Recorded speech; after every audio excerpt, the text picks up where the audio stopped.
There was silence inside the hut. Only the sea and the whistling wind could be heard. "I'm a what?" gasped Harry. "A wither, of course," said Hagrid, sitting back down the sofa, which groaned and sank even lower. "Something good on. I see.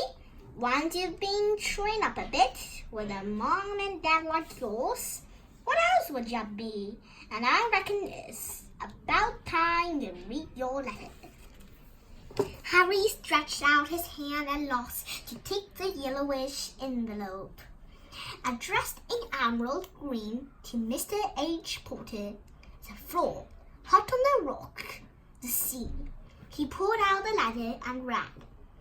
"Hogwarts School of Witchcraft and Wizardry, Headmaster Albus Dumbledore, Lord of Merlin, First Class, Grand Stork, Chief Warlock, Supreme Mugwump, International Compact of Wizards.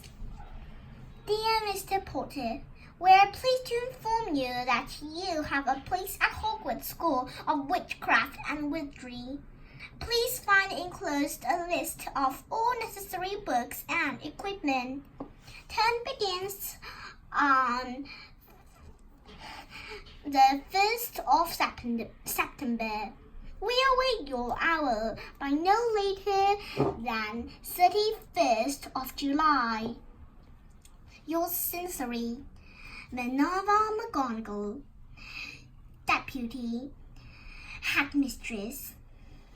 Questions exploded inside Harry's hand like fireworks, and he couldn't decide which to ask first.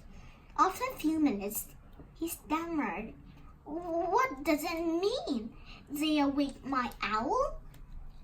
"Galloping Gorgons, that reminds me," said Hagrid, clapping a hand to his forehead with enough force to knock over a cart horse and form yet another pocket inside his overcoat. He pulled an owl, a real, live, rather rough-looking owl, a long quill and a roll of parchment.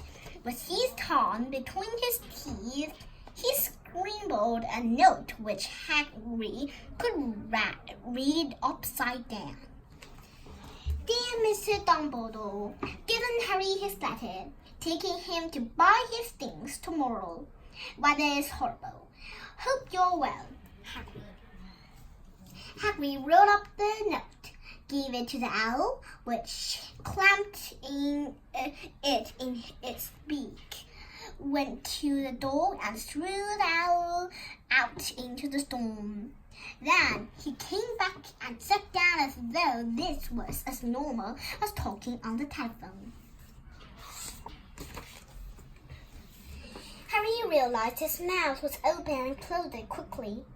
"Where was I?" said Hagrid, but at that moment, Uncle Vernon, still ashen-faced but looking very angry, moved into the firelight. "He's not going," he said. Hagrid grunted.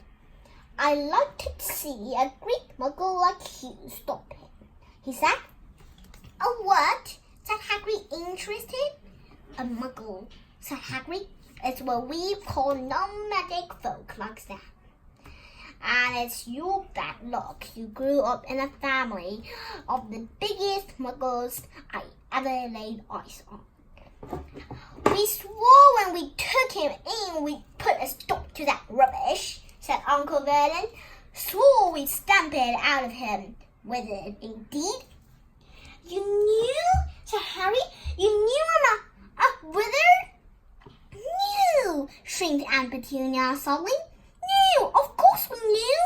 How could you not be? My dreaded sister being what she was. Oh, she got a letter just like that and disappeared off to that school and came home every holiday with her pockets full of frog spawn, turning teacups into rats. I was the only one who saw her off for what she was, a freak. But for my mother and father, oh no, it was Lily this and Lily that. They were proud of having a witch in the family. She stopped to draw a deep breath and she then went running on. It seemed she had been wanting to say all this for years.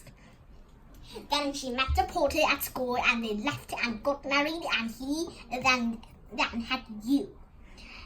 And of course I knew you'd be just the same, just as strange, just as abnormal. And then, if you please, she went and got herself blown up, and we got landed with you. Harry had gone very white. As soon as he found his voice, he thought, "Blown up? You told me they died in a car crash." "Car crash?"